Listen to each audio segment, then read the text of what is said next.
EKI energy services, इस company का परिचय देना जरूरी, क्योंकि देश में अपनी तरह की ये एकमात्र कंपनी है। 2008 में इंदौर से इस कंपनी की हुई थी शुरुआत, और अलग अलग तरह के प्रोजेक्ट्स जो प्रोजेक्ट लगते हैं उनको कार्बन सस्टेनेबिलिटी से रिलेटेड एडवाइजरी देने का कारोबार करती है कंपनी। इस कंपनी के 40 से ज़्यादा देशों में 3000 कस्टमर्स रहे हैं। 18 करोड़ से ज़्यादा का कार्बन क्रेडिट इस कंपनी ने सप्लाई किया है। 2021 में सस्टेनेबिलिटी रिपोर्ट का सेगमेंट भी इन्होंने शुरू किया, और 2022 में ये कंपनी BSE पर लिस्ट हुई है। आइए मुलाकात करते हैं कंपनी के CMD और CEO मनीष डबकारा साहब हमारे साथ कार्यक्रम में शामिल हो रहे हैं, जिन्होंने एनर्जी मैनेजमेंट में मास्टर्स ऑफ टेक्नोलॉजी की डिग्री हासिल की है। इलेक्ट्रिकल और इलेक्ट्रॉनिक इंजीनियरिंग में आपने BE किया है। सर्टिफाइड एनर्जी ऑडिटर भी आप रहे हैं। IIM अहमदाबाद से आपने पावर ट्रेडिंग और एक्सपर्ट्स का प्रोग्राम किया है। कार्बन क्रेडिट और क्लाइमेट चेंज जैसे मुद्दों पर आपको 14-15 सालों का लंबा गहरा अनुभव है। मनीष जी, बहुत बहुत स्वागत है आपका, धन्यवाद हमें समय देने के लिए। पहले जी, जरा एक बार नमस्कार। हमारे दर्शकों को नतीजे बता दूं जो 10 फरवरी को आए हैं। थोड़ा समय हो गया है।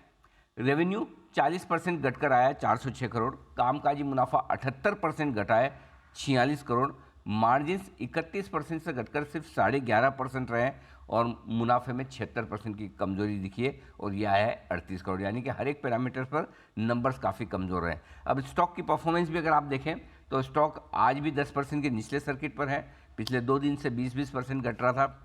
हाई बनाया है स्टॉक ने लगभग 2,964 का, और आज जो लो है आपके सामने स्टॉक का, वो करीबन 632 रुपये के आसपास का है। तो मनीष जी, बहुत बहुत स्वागत है। नतीजों पर मैं बात करूं उससे पहले, जिस बड़े मुद्दे पर आपका स्टॉक गिरता नजर आ रहा है उस पर पहले बात की जाए।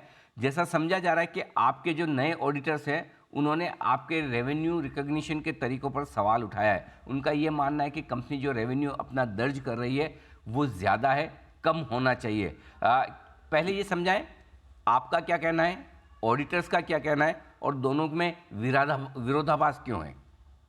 जी साहब, तो हमारे जो कोर बिजनेस है सर कि कार्बन क्रेडिट के हम एडवाइजरी सर्विसेज देते हैं, जैसे solar power project, wind power project, hydro power project, energy efficiency, metro से रिलेटेड प्रोजेक्ट्स। तो काफी सारे जो आपने बताया कि हमारे 40 से ज्यादा नेशन में 3,000 से ज्यादा क्लाइंट है।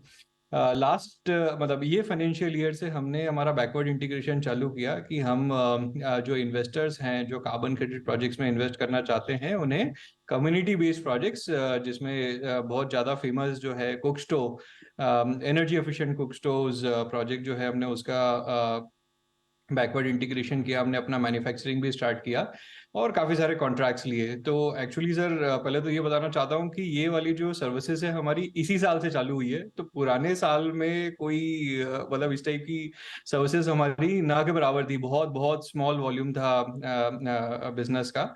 तो जो अकाउंटिंग प्रैक्टिस हमारा जो कोर बिजनेस है carbon credit advisory comprehensive advisory services का, उससे इसका कोई रिलेशन नहीं है। तो अब जो प्रॉब्लम आई है या मतलब जो कॉन्फ्लिक्ट है थॉट प्रोसेस में, वो ऐसा रहा सर कि हमने काफ़ी सारे कम्युनिटी बेस्ड प्रोजेक्ट्स के कॉन्ट्रैक्ट लिए हैं, इन्वेस्टर्स से लिए हैं, CSR में जो इन्वेस्ट करना चाहते हैं वो वाले प्रोजेक्ट्स हैं, जो कोर इन्वेस्टर्स हैं उनसे भी लिए। और उसमें दो पार्ट होते हैं हमारे। पहला है मैन्युफैक्चरिंग करना कुक स्टोर्स का, दूसरा है उसे डिस्ट्रीब्यूट करना रूरल कम्युनिटीज में।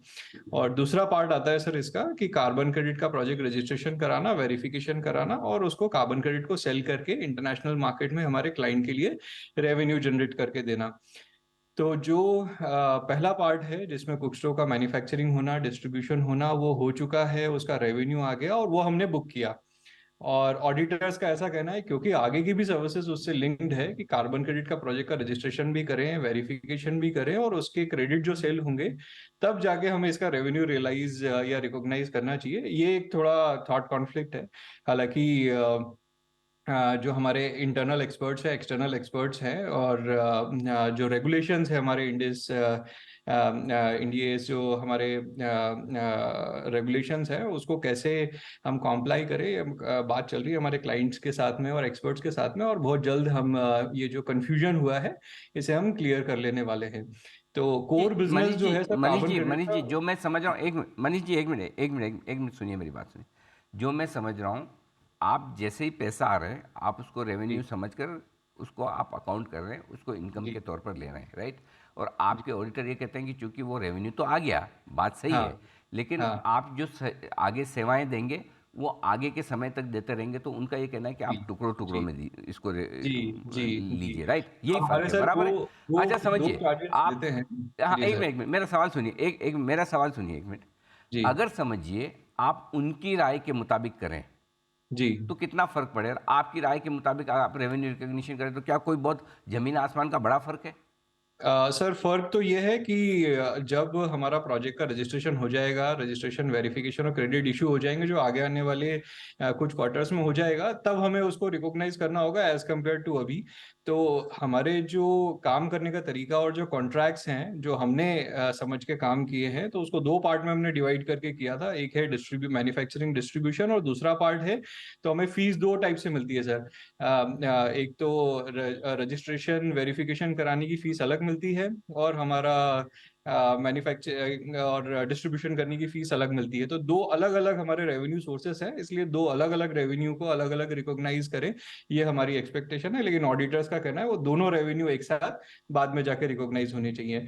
तो बहुत जल्द सर ये वाला जो एक्सपेक्टेशंस है हमारे ऑडिटर्स की, उसे हम मीट करके आगे आने वाले कॉन्ट्रैक्ट्स और जो हो चुके तो हैं उसे हम बराबर करेंगे, हम्म, जिससे कि हमारा जो जी कॉर्पोरेट गवर्नेंस है, जी। जो मतलब हमने मैनेजमेंट ने, बोर्ड हम्म, ऑफ डायरेक्टर ने सर कॉर्पोरेट गवर्नेंस को इम्प्रूव करने के लिए वर्ल्ड के बेस्ट ऑडिटर्स और बेस्ट प्रैक्टिसेस को अडॉप्ट करने के लिए हमारा प्लान रहा है।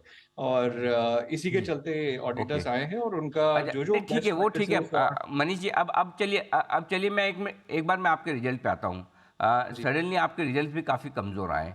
पहले तो जी। दो चीज़ बताइए, क्या ये जो रिजल्ट्स आपके आए हैं, जो नए ऑडिटर से उनकी सलाह के मुताबिक आपने रेवेन्यू रिकॉग्नाइज नहीं किया, इस वजह से आए, या पुराने सिस्टम से ही ये नंबर्स हैं? नहीं सर, ये वाले मतलब दो सिनेरियो रहे। एक तो हमने क्वार्टर वन में, क्वार्टर टू में और क्वार्टर थ्री में जो वॉल्यूम हमें सप्लाई करना था, जो हम हमारा कोर वर्क है कार्बन क्रेडिट जनरेट करना और उसे इंटरनेशनल मार्केट में सप्लाई करना, तो हमारे जो क्वांटिटी थी कार्बन क्रेडिट की सप्लाई करने की वो बराबर रही। और लेकिन कार्बन क्रेडिट के जो मार्केट प्राइसेस है, इंटरनेशनल मार्केट प्राइसेस हैं, रशिया यूक्रेन वॉर के चलते, लो डिमांड होने के चलते, लो प्राइस एक्सपेक्टेशन मैं से उस पे भी बायर्स आऊँगा। की। एक मिनट, जी एक मिनट, मनीष जी सुनिए सुनिए। जी मुझे मेरे जो मैं पूछ रहा हूँ आप उसके जवाब दे दें, ताकि मैं नेक्स्ट क्वेश्चन उस हिसाब से आपसे लगातार पूछता रहूँ। पहले तो ये जी। बताइए, आपने नए सिस्टम से किया है कि पुराने सिस्टम से? सर पुराने सिस्टम से हुआ है, तो मैं यही आपको बताना चाह रहा था कि हमारा जो कोर अच्छा, बिजनेस है पुराने सिस्टम एडवाइजरी से हुआ है, सर्विसेज का, अच्छा। उससे रिलेटेड है वो। जी जी जी। जी ठीक है, परफेक्ट। तो आपने पुराने सिस्टम से, जिसमें कि आप रेवेन्यू को तुरंत रिकॉग्नाइज कर लेते हैं, आपके हम्म। ऑडिटर कहते हैं कि अगले 4 6 8 क्वार्टर तक आप जब तक सर्विसेज दें उसमें हाँ धीरे धीरे करें। अगर हाँ। पुराने सिस्टम से आप रेवेन्यू को तुरंत रिकॉग्नाइज कर रहे हैं, तब भी हम्म। अगर आपकी आय 40% नीचे है, कामकाजी हाँ मुनाफा 80% नीचे है, मार्जिन हाँ 31 के 11% रह गए, मुनाफा हाँ। 75%, ये तो बड़ी चिंता की बात है फिर आपके शेयरधारकों के लिए। सर हमारे जैसे दो सर्विस वर्टिकल्स हैं। पहला सर्विस वर्टिकल है कि हमें एडवाइजरी सर्विसेज देना, तो वो जो हमारा बड़ा कंट्रीब्यूशन उसी से रिलेटेड है। ये वाला नया वर्टिकल ये साल में हमने स्टार्ट किया है, ओके। जिसमें हम ईपीसी सर्विसेज प्रोवाइड करते हैं हमारे क्लाइंट के लिए, जो बहुत छोटा वर्टिकल है, जिसके चलते हमारे ऑडिट्स के साथ में कॉन्फ्लिक्ट रही थॉट प्रोसेस में। तो अब जहां तक बात आती है कि जो हमारा कोर बिजनेस है जो हम सालों से करते आ रहे हैं, उसका परफॉर्मेंस क्यों कम है, उसका रीजन सर मेजर है रशिया यूक्रेन वॉर। हालांकि क्वार्टर वन क्वार्टर टू में जो उसका इम्पैक्ट तो था ही, लेकिन हमारे जो क्लाइंट्स हैं जिनके साथ में हमारे लॉन्ग टर्म कॉन्ट्रैक्ट थे, हमने वो सारी चीज उन्हें सप्लाई की और इसके चलते हमारे परफॉर्मेंसेस अच्छे रहे। लेकिन क्वार्टर थ्री में आके जो हमारे बायर्स हैं उनके बजट कम है, उनकी प्राइस एक्सपेक्टेशन क्रेडिट्स की कम है, इसकी वजह से जो क्रेडिट्स के मार्जिन है वो कम रहे। हालांकि हालांकि आगे चल के आप देखें, आगे आने वाले क्वार्टर्स या आगे आने वाले साल 2025, हम 2030 या 2050 तक की हम बात करते हैं इंटरनेशनल वॉलंटरी कार्बन मार्केट या कॉम्प्लायंस कार्बन मार्केट की, तो सर उसमें 20 बिलियन से लगा के $500 बिलियन की मार्केट साइज होने का है। तो ये शॉर्ट टर्म इशू है सर। ये आगे आने वाले क्वार्टर्स में जरूर हाँ, तो ठीक बात है। तो ठीक बात है। तो परफॉर्मेंस है। इस क्वार्टर में थोड़ा डिमांड और प्राइसिंग का इशू आया है, जिस जी वजह से सर। नंबर्स भी कम है, और वो भी तब जी जबकि आपने पुराने सिस्टम से ही रेवेन्यू रिकॉग्नाइज किया। जी जी ठीक है, 2030 2050 तक हम समझ रहे हैं कि कार्बन क्रेडिट और जीरो कार्बन और वो सारा दुनिया भर में क्लाइमेट चेंज को लेके बड़ा उत्साह है, होंगे जी भी।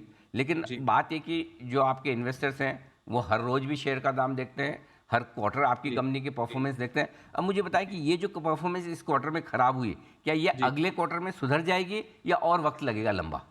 सर, 1 से 2 क्वार्टर हमें एक्सपेक्टेड है कि 1 से 2 क्वार्टर में ये जो इंटरनेशनल कार्बन मार्केट, जो इंटरनेशनल वॉलेंट्री कार्बन मार्केट में उथल पुथल जो हुई है, उसके चलते 1 से 2 क्वार्टर में ये सारी चीजें फिक्स हो जाना चाहिए। और नंबर ऑफ प्रोजेक्ट्स जो हम एग्जीक्यूट कर रहे हैं, नंबर ऑफ क्रेडिट जो हम मार्केट में लेके आ रहे हैं, नए प्रोजेक्ट्स में जो इन्वेस्टमेंट कर रहे हैं कम्युनिटी बेस्ड रिलेटेड प्रोजेक्ट्स में, तो हमारी बिजनेस परफॉर्मेंस ग्लोबल लेवल पे सर बहुत स्ट्रांग है। ओके। अच्छा सर, अब ये बताएं कि चूंकि आपके शेयर होल्डर्स थोड़े परेशान हैं, स्टॉक लगभग लगभग आप देखिए 3,000 से 600 रुपये के आसपास आ गया है, राइट? अब वो समझना चाहते हैं कि जो ऑडिटर्स के कंसर्न हैं एक तो, और दूसरा साथ साथ में बिजनेस का माहौल भी थोड़ा सा बिगड़ता दिख रहा है। तो बिजनेस का माहौल तो आपके हाथ में नहीं, जब सुधरेगा तब सुधरेगा, लेकिन ऑडिटर्स के जो कंसर्न हैं वो तो आप ठीक कर सकते हैं। जी उसके लिए क्या बिल्कुल। करेंगे? जो ऑडिटर कह रहे हैं उसी फॉर्मूले पर जाएंगे आप, कि भाई ठीक है आप कह रहे हैं कि हम इस जब पैसा आ रहा है तब नहीं, साल 2 साल जब सर्विसेज पूरी कर लें तब उसको रेवेन्यू को तौर पे, कमाई के तौर पर माने, या फिर आप ऑडिटर बदलने का विचार कर रहे हैं? कैसे करेंगे इसको, इस मुद्दे को हैंडल कैसे करेंगे? नहीं सर, ऑडिटर बदलने का या चेंज करने का कोई विचार नहीं है हमारा। जो ऑडिटर हैं वो सबसे बेस्ट हैं वर्ल्ड के, उनके साथ में ही हम काम करेंगे। दूसरी जहाँ तक बात है कि अकाउंटिंग प्रैक्टिसेस को फॉलो करना, वो अकाउंटिंग प्रैक्टिसेस एक्चुअली कॉन्ट्रैक्ट से ड्रिवन होती है। और कॉन्ट्रैक्ट में जो भी क्लॉजेज लिखे हैं जिसके चलते ये कॉन्फ्लिक्ट क्रिएट हुआ है, वो क्लॉजेज को हम क्लाइंट के साथ और हमारे इंटरनल एक्सटर्नल एक्सपर्ट्स हैं उनके साथ में बैठ के इसको अपडेट कर लेंगे हम जल्द से जल्द। तो ये आगे आने वाले 1-2 क्वार्टर में ये वाली कॉन्फ्लिक्ट भी दूर हो जाएगी। ठीक बात है। चलिए, ऑडिटर्स भी आप रखेंगे और जो ऑडिटर्स की सजेशन है उस हिसाब से। अच्छा, और आपने ये भी कहा कि दो एक क्वार्टर, दो अगली तिमाहियाँ खराब जाएगी, तो यानी कि क्या समझा जाए कि अगला वित्त वर्ष जब शुरू होगा उसके आखिर के 6 महीने, यानी कि समझिए आप अक्टूबर 2023 से लेके मार्च 2024, इस क्वार्टर से परफॉर्मेंस सुधरने की उम्मीद रखी जाए, या अगला फाइनेंशियल ईयर थोड़ा मुश्किल भरा रहेगा कंपनी के लिए? नहीं सर, सेकंड हाफ हम एंटिसिपेट करते हैं कि काफी स्ट्रांग रहेगा। First half, next financial year के फर्स्ट हाफ में प्रोबेबली Q1 या Q2 तक में तो बहुत सारी चीजें इम्प्रूव हो जाना चाहिए हमारे इंटरनेशनल कार्बन मार्केट्स में। लेकिन जो हमारा सर जो काम रहा है कि कार्बन क्रेडिट प्रोजेक्ट को जनरेट करना, क्रेडिट्स का वेरिफिकेशन, रजिस्ट्रेशन कराना, उसमें हमारी बड़ी स्ट्रांग पाइपलाइन है। तो जैसे ही ये डिमांड वापस से आएगी, हमारे परफॉर्मेंसेज जो हैं, जो पुराना लास्ट 7-8 क्वार्टर में जो हमारे परफॉर्मेंसेज रहे हैं, उतना या उससे ज्यादा सरपास होना चाहिए। ठीक बात है मनीष जी, बहुत बहुत धन्यवाद हमें समय देने के लिए। नतीजों पर साथ ही ऑडिटर्स की चिंताओं पर अपने शेयर होल्डर्स को आपने एड्रेस किया, आपने अपने तरीके से जवाब दिया, और साथ ही आउटलुक भी आगे बताया कि किस तरह से आगे सिचुएशन रहेगी, और कॉर्पोरेट गवर्नेंस सुधारने के लिए जो आप काम करने जा रहे हैं, हम उम्मीद करते हैं कि उसका असर ज़रूर दिखे और आपके शेयर होल्डर्स सेटिस्फाई हो। बहुत बहुत शुक्रिया सर, आज हमें समय देने के लिए।